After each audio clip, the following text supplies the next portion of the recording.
and welcome everybody to another 12 o'clock show with Mayor Joe. We're live on location at the Senior Center in Reynoldsburg. With me is joining Les Somogyi from the Visitors Bureau from Reynoldsburg. Hi Les, how are you doing today? Good. Thanks for coming in. We're going to have some good conversations, have some other special guests every now and then. So we're going to go ahead and start off talking. First of all, tell me about your role as Director of the Visitors Bureau. My role as a Director of Visitors Bureau is to bring participants and people into the city of Reynoldsburg so that they stay in our hotels, stay in our, take part in our activities in the city, spend money here, go to restaurants, just basically a tourism arm of the city to create goodwill and to promote the city. All right. Got a lot of things coming up. So what are some of the big Reynoldsburg community events that you would like to showcase? Well, what I'd like to talk about really is because of the pandemic, our activities were somewhat limited, but they're kind of opening up right now. What we have been doing and what we're continuing to do is to partner with a lot of the city activities, the cities, the schools, the Chamber of Commerce, whatever they're doing, we're trying to be part of their activities and promote them. Promote their, whatever they're doing, promote them, bring people in, and make it a little bit more festive and inclusive. We are partnering with Reynoldsburg Helping Hands, food drive, and also with Heart Pantry. We are promoting very diligently the Tomato Festival coming up, and later in September we're also promoting the Macedonian Festival, which is now back on after taking a year off last year. We're very much part of the Chamber of Commerce activities, their Taste of Reynoldsburg, and all of their fundraising events, and the community associations events like the Halloween party, Christmas in the Town. And again, we're not doing those activities, but we're promoting them. We are supporting many of the city recreation programs, City of Reynoldsburg recreation programs. We're part of their program, printed program, and we're also part of the school programs like the Cultural Festival, which was in a limited form this year, and hopefully we're going to try to bring it back next year.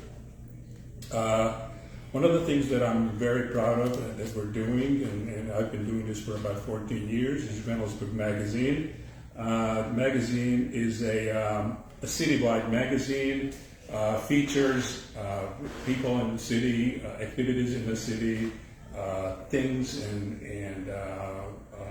development in the city. The one that's coming up, the Reynoldsburg magazine that's coming up this fall, is going to be focused on real estate. And what I mean by that is that we're going to be focusing on what city is doing in developing the city, like we're talking about the Alliance area over there by the old Kmart, Westbrook, I think it's called, the one on the west, on the across from the fire. Eastwood Development. Yes. Eastwood Development. Yes. And also we're going to be featuring in this fall's edition a very interesting home in Reynoldsburg called the Cornerbrook Farm. Cornerbrook Farm is on Taylor Road, and it's it was built in 1938, and it's inspiration by the late Frank Lloyd Wright, which means that they try to bring the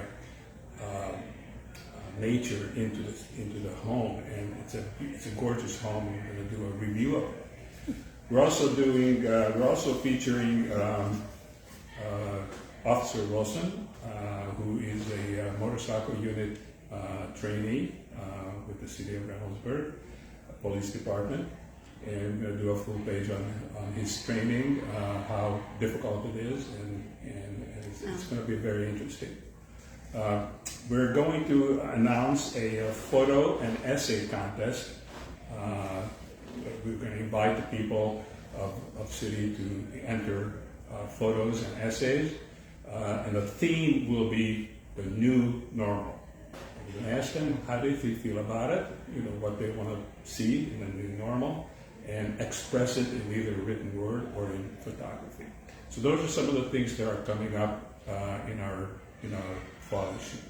Well, perfect for the new normal is great. That's one of the reasons why we're actually here today at the Senior Center is we have the official re-grand opening of our Senior Center today. So you can kind of see behind us here, we've got a lot of our senior citizen members coming in. We've got some pool games going on. We've got some other things, so we'll kind of take the video out there as we move forward. Now, Les, well, how do you let everybody know? So obviously, we talk about things on social media in Reynoldsburg, but how do you let people know, just say in the state of Ohio? Are there things that the Visitors Bureau does to let everybody else know what amazing things we have going on? Yes, we take out ads in various magazines, like various state magazines, like the Columbus Visitors Guide, which is, we have an ad in there. We have an ad in the State of Ohio Visitors Guide, and we also take out an ad in Columbus Monthly, which is surrounding the city and try to get people into our city. So those are some of the ways that we do. We are not as strong in social media, but we are strong in the printed media. Okay.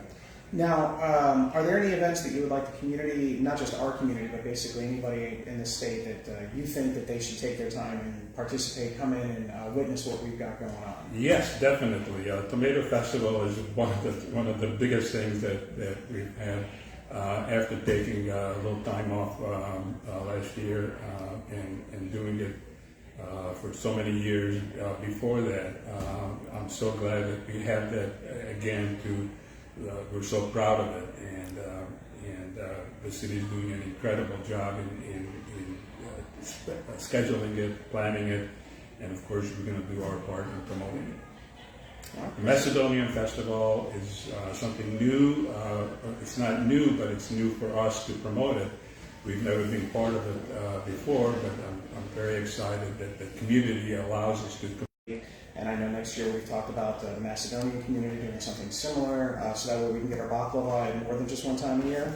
Just a couple of good things with that. So, well, I appreciate you coming in. We've got a lot of things to go over today, but is there anything else? You have the entire audience of Reynoldsburg to keep an eye on you. Is there anything else you want to share? The only thing I'd like to share as a teaser is I'm going to show you the fall issue of the Reynoldsburg magazine cover.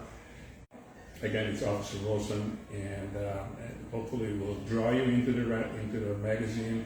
Magazine is going to be probably one of the biggest issues in 14 years of publication. It's always a good thing, and I'm glad you have a better cover than the first one I saw that you had with me. Don't you dare. Don't you dare. All right, so we've got a lot of good things on, but thank you, Les, for all of your work in the Visitors Bureau and promoting our city. I know it's kind of like when you talk about a return to normal with that, is we're doing things this time around that we just haven't done because of COVID, so we're looking forward to it. Love for you to stick around and talk about a couple of good things that we've got going on.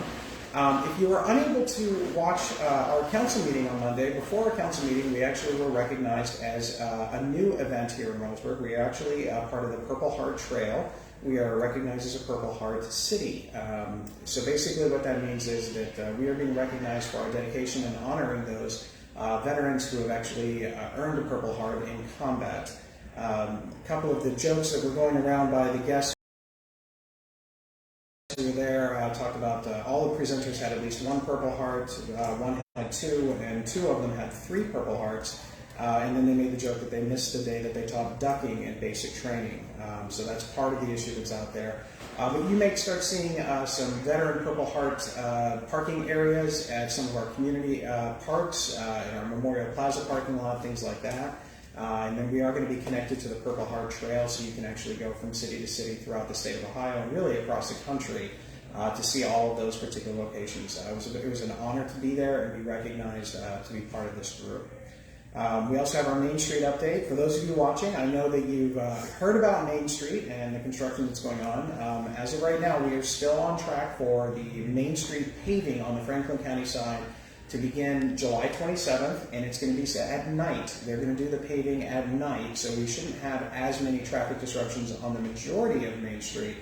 However, we're going to see some more delays in the area between Davidson and Jackson. That is the beginning of our East Main Phase 1 reconstruction. You've seen Columbia Gas out there the last few weeks. Hopefully they'll be wrapping up in the not too distant future. And then we'll be doing the other things for it, the improved streetscape, the widening of the sidewalks a little bit, different street lighting, actually taking down some of the streets, some of the electric wires, especially by the Memorial Plaza, amongst a number of other improvements to help kind of beautify the area and make it much more pedestrian friendly. So the more details we get from that, we'll let you know, but start to see those in the next few weeks. Also on council on Monday night, we had the new potential trash contract with a company called Local Waste. We know that there were a lot of concerns this summer with Rumpke, and so for the first time in a long time, 2 companies actually bid to be our trash provider for this upcoming year, and this one is Local Waste. Just to kind of give you a quick version of things, the current rate right now with Rumpke is $19.13 and then that would be the base price, and then it would increase up to $22 to $24 throughout the term of their contract offer, while Local Waste sticks specifically at $20.47 for at least 3 years, and then we could rebid or option 2 years at the same price for a total of 5 years. So there is a cost savings with that, and I guess you'd say the services provider would be equivalent to what Rumpke provides, with the exception of every resident in the city of Reynoldsburg will be getting a new red garbage can, toter as the lingo is called, that would go to everybody. So you'd have your red and your blue, recycling and trash, that would be available at all of the residences, and that would probably transition sometime in December. This is not a guarantee yet. We're still investigating and still looking at some things. We've asked the representative from Local Waste to come to our next council meeting, because we've seen a lot of comments on social media about concerns, questions, how they've performed in other surrounding communities and things like that. So we're going to have them out there, and we look forward to council asking those questions and residents kind of sending those to us so we can make sure that we get your questions answered before we make a final determination. So we also have a couple of big things. Tonight, unfortunately, the Community Commission has been postponed. There were a couple of things that had come up with scheduling, and we're working on a couple of things to talk about an expansion of our arts program, kind of having a community arts program here in Reynoldsburg, so that will be postponed until we come back after the August recess in September. But I do have news. We do have a date for the potential town hall meeting on Wagner Road, or not Wagner Road, the potential town hall meeting on the roundabout at the 5-way that has been discussed a number of times. So we're going to get that information out to the community. The Traffic and Transportation Commission is eager to support the roundabout at that particular location. But anything before we make any kind of decisions, we want to make sure we hear from as many people in the community as possible, whether it's a good thing, bad thing, how it would work, answer those questions.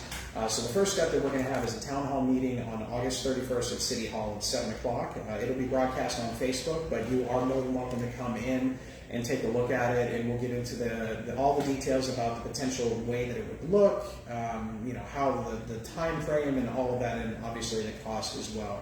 And our members of council will be there for that. I'll be there, and I'm sure we'll have a lot of interested parties out there with that one.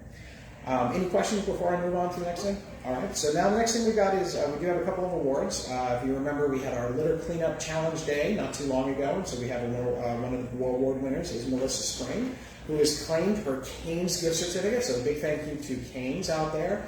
We also have a new entry with it. The Glory SC soccer team went out this past weekend, and they actually helped clean up Civic Park. That's the area in which they practice, and they become better soccer players.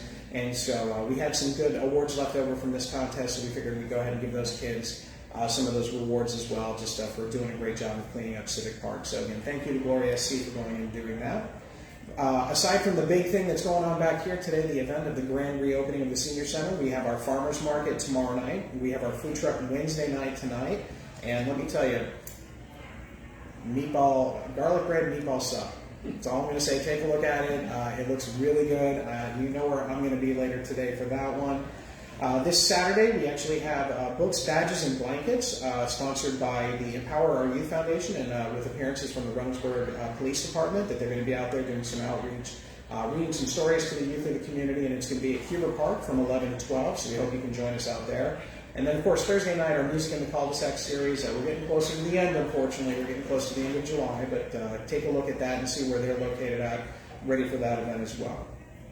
Lastly, we mentioned a lot of times about our Tomato Festival. We know the big opening acts, but we now have confirmation for all of our big undercard opening acts, the ones that are going to kick things off. We're going to start off with Ruvain, local resident and actually the composer of the Joe Show theme. So he's going to come out there and hopefully not play that piece of music, play everything that everybody else likes, kicking off on that Thursday night in front of the Land Sharks. We also have Stadium 11, which is one of the, it's more of a rock and roll band on that Friday night that's going to come out. I believe they won is it the best amateur band? House band. House band for QFM 96, so we've got them coming out.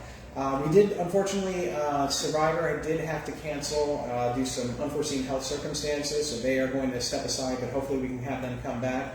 But in their place, we do have a couple of good old rock and roll bands. We've got Kicks and Autograph. Both groups are going to come out here. And again, Stadium 11 is going to open that one. Believe it or not, you've heard the music, even if you don't recognize the band names right off the top. So we're happy that we were able to snag two great groups as Survivor had to pull out. And then the last one, Saturday, obviously Arrested Development is going to be the big act. But right before them, we have Mojo Flow that's going to come. Like another local act that is out there, which we're really excited about. Happy that they're going to come and perform for us on that Saturday night. The Tomato Festival is going to be here before you know it. We're already knee-deep, and or some people may say neck-deep in planning of everything, so we're really looking forward to that.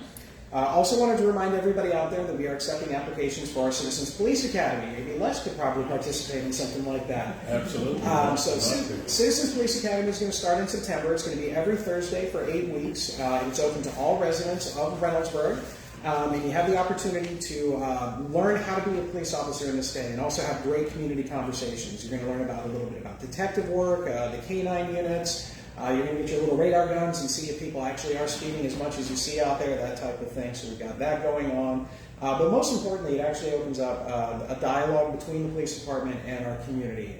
During the Civilian Review Board, when they went through the training, they had very good conversations. We know that it is not an easy time right now for police officers in the African American community, so obviously we want to try and build those bridges to make sure that everybody understands that we want the best for everyone, and this is a perfect opportunity because you can ask those questions that you might not get the opportunity to ask in other times. Probably not going to want to talk to the police if they just gave you a ticket. Speaking of police, yesterday I had an interesting experience. My wife and I were walking, and I happened to see somebody who was wearing those little blue shirts and had a clipboard and things like that. He's a solicitor, and we all know that there's plenty of solicitors out there in the Central Ohio area, but we have a rule that we've talked about that you have to register with the city. So I went up to this individual and just asked them very politely, do you have a permit? Strangely enough, he did not. He did not have a permit. It must have been in his car, or his manager had it, something along those lines. So we had a quick conversation about that, and basically the process is very simple for a solicitor. They have to come to the Brownsburg Police Department, they register, they sign in, and there's a couple of reasons we have them do that. The first one is safety of our residents. We want to know who's going to be knocking doors, so that way if something does happen, we know who's been at that area, who's done what the business is, that type of thing. But the other one is actually for the benefit of the business. The business is trying to get your service, and if they didn't follow the rules, then do you really want them to be the person doing that service for you? So we want them to come in and do that. Now, it was interesting. I don't always carry it, but I was nice enough, Chief Baker in the Reynoldsburg Police Department had issued me a badge. I am technically the Chief Law Enforcement Officer of the city, and so there are a lot of jokes in here. So for those of you that can see, there's my badge. It says 50. I am the 50th mayor in the history of the city of Reynoldsburg, and I do carry this because it means a lot to me. Not because I'm ever going to be able to take the place of a police officer, but I do support our police, and I want to make sure that they understand that and they recognize how important they are to their community. I am also not going to do the chief's insistence, which is to get the necklace chain and just have it hanging down all the time. I decided not to go that route, maybe for Halloween. But that's one of the things I did not carry that around last night to help identify, but sometimes I do, and it actually makes things a lot easier. The people that are soliciting, they want to, this is their job. They're trying to make money. They want to sell their product, and I have no problem with that as long as they're following all the rules. So for those solicitors out there, got your eye on you. Do have a couple of things onto our development update. We don't have anything specific yet. I know that the sheets that's going to be opening up, they're coming into the planning or the BZBA committee meeting tomorrow night. So they'll be in there. That's going to go across from the Aldi and the Lowe's on Broad Street. So it's going to be a brand new facility there. A lot of people are very excited about that. But I'm going to go through a couple of questions that we have here. One of them that I got was, why can we not have nice things? Why do we have so many mattress stores, dollar stores, quick lube, oil change businesses, things like that? What about a Cameron Mitchell? Our zoning code shows images of building with lots of brick and glass. Why do we not see those buildings in Reynoldsburg? Why is it always vinyl? So those are a lot of questions right at first. So I'm going to go through a few of them. Reynoldsburg actually can have nice things. We are a community that welcomes all kinds of development, as we know. But for any number of reasons over the past 10 to 15 years, Reynoldsburg developed a reputation of being anti-development. And so a lot of times developers would purposely not come to Reynoldsburg because they didn't feel that it was worth the time, the process, and the effort to go through the zoning process and the permitting process to get everything done. So obviously with our zoning plan that was approved over 18 months from 2 different councils, from 2 different parties that was passed, it has definitely sped up that process.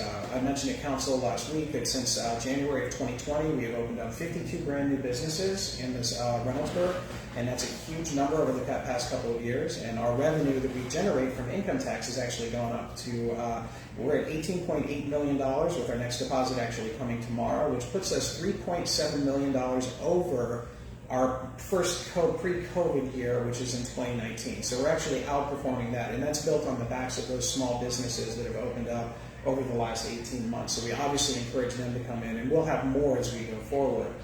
As far as the dollar stores, mattress stores, and tire stores, I have no interest in adding any more of those. I think we've met our quota on all these things. What we're trying to do now is to diversify our economy, to have different options for our residents all the way out there. I'm looking for me to provide what I would call either career opportunity style jobs, something where people can actually earn a good living wage that they can afford to live in the city of Reynoldsburg and then have a career that they can stay for a long time, because we don't want them to leave Reynoldsburg. I would love a Cameron Mitchell restaurant, and we are going to have conversations with them as we continue to improve on that Alliance project on the Bryce and Main corridor or other areas in the city. So when you see new buildings, you're going to start to see a number of things come up. The materials, you're going to start to see some of the brick buildings. One perfect example would be some of the stones that you see, the Stonefront building of Hickman Orthodontist right on Main Street that is put in. It's a gorgeous building if you haven't paid attention to it, right on Main Street. That's beautiful. So take a look at that. And we're going to have some other things in the area as well. And also to say, there's actually a lot more to our zoning plan than just the pictures. You actually have to read and get into the detail of it. Those are examples of potentials of what they can look like, and obviously we're working to make sure we get the best product for everybody. And the next one is, why does it seem like only projects being built lately in Reynoldsburg are residential homes? What commercial development is coming to town? What about entertainment venues or family-oriented business? Again, kind of what we talked about before, Central Ohio is in the midst of a housing crisis, so that was the easiest thing for a lot of these developers to come in to actually create some of those residential projects. But as far as businesses go, we are seeing them. You just might not notice them because they are not they're not the big names of everything, but like I said, these small businesses that we're starting today are next year's and the next decade's bigger businesses. Everyone started from somewhere, including your Starbucks and all of that. So what we're seeing in Reynoldsburg are those smaller businesses that will one day grow to be those bigger businesses that everybody's familiar with. The last one that I'm going to go through today, because there's always a lot of them, what is the ratio of owner-occupied to rental homes in the city? Do we not have enough apartments? Is it true that we have more apartments per capita than other cities? Why cannot prospective renters live in vacant existing rentals instead of more apartments being built? Believe it or not, we're actually in line with a lot of the local communities surrounding us. And the recent development that we've approved in the last 18 months is actually for every one rental unit, there are 2 owner-occupied units. Yes, some of them are townhomes, but they're still owner-occupied. And yes, some of them are apartments, and apartments are needed in our community just as much as anything else. As recently as the last week of June, apartments in Reynoldsburg were all at or near capacity. One of my interns, Drew, hey Drew, Drew's in the back, you can't see Drew, but Drew actually is one of the things that he does is he calls to kind of get updates on capacity of all the apartment complexes that are in Reynoldsburg that go to Reynoldsburg City Schools. and a majority of them are at 95% or higher capacity, so there's not a lot of openings. If you go onto your regular like apartments.com, it's going to show you something completely different. It's going to show you apartments that are maybe in the 43068 zip code but aren't necessarily in Reynoldsburg itself. So it's a lot different. And if you paid attention to social media lately, you've probably seen a lot of people asking, hey, I'm looking for an apartment. Hey, I'm looking for a 2-bedroom this, 3-bedroom that. And those are just very difficult to find. To give you an example, the Taylor Road condominiums and apartments that are about to open up, the condominiums are all sold and the rental units are all rented, and they actually have a waiting list already. What you're hearing back there, if you can pick it up, is our friend Judy. She's welcoming everybody. So we're going to get out there in just a few seconds. So that's the last question I have about that one. Any questions at all from anybody? No. All right, I know they all want to go out and go to the fun thing. Next fireside, or next chat is going to be next Wednesday. It's going to be at 12 o'clock, where I'm very pleased to have Councilwoman Meredith Lawson-Rowe and Clerk of Council Molly Prasher come in and talk about some things before they go on to their recess in August. I got a couple of council members to come in and talk to everybody about what's going on from the council perspective. You know, there's a lot of things you hear about what I do in the office, and ultimately it eventually gets to council. But now you can ask Councilwoman Lawson-Rowe about it. Maybe ask her about how Juneteenth went. I'm sure she'll be thrilled to talk about that. And then Molly Prasher, who is an amazing clerk of council, doing all the great things that she does to make sure that we're in line, following all the rules, and getting all that stuff out there. So we do appreciate all of that. If there are no other questions, if we can go ahead and... No other questions? All right, so we're going to go ahead and just take a quick peek outside for a few moments and take a look at our senior facility as they're doing their grand opening. So why don't you come along with me? I'm going to do my Mr. Rogers. Come on. Turn it over. I can tighten it. If you ask me how to do that, and you have $20 in your pocket, that's the cost. Also, we have some great conversation presentations that are going on every month, so if you haven't signed up for that, I hope that you'll come and see me and sign up. And also, the most exciting thing is that I'm giving away a $50 gift card. Does anybody want that? If you'd like to enter your chance to win the $50 gift card, stop over at our table and have a form for you to fill out, and we'll be drawing that prize before we leave. All of our door prizes will be drawn at the end of this program. All right, now I'm going to turn it over to one of my partners, Kendra Thomas from Home Care Concierge. Hi, everybody. I'm from Home Care Concierge, so welcome.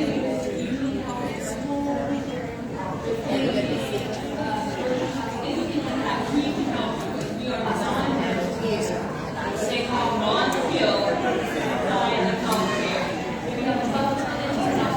Well, you guys are all active. You're not going to be here for years. I wanted to introduce myself. My name is Joe Bailey. I'm the mayor of Reynoldsburg, and I heard that you are Reynoldsburg's most amazing couple.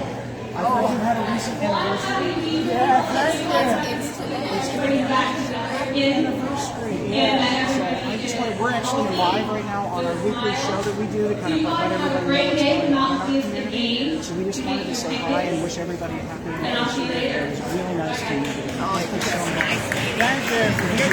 Hi, everybody. Can you all hear me? Yes. So my name is Stephanie Lane. I am a senior caption.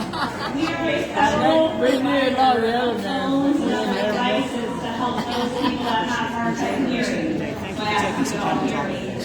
Congratulations again. So please come out. I appreciate you guys coming here today. Please come out after we have our meeting set up for you guys to have So we're celebrating their anniversary here at Reynoldsburg Senior Center because again, this is where the real party happens in Reynoldsburg. Thanks a lot, everybody. Remember to stay safe, stay respectful, and always put away your shopping carts. Thanks a lot.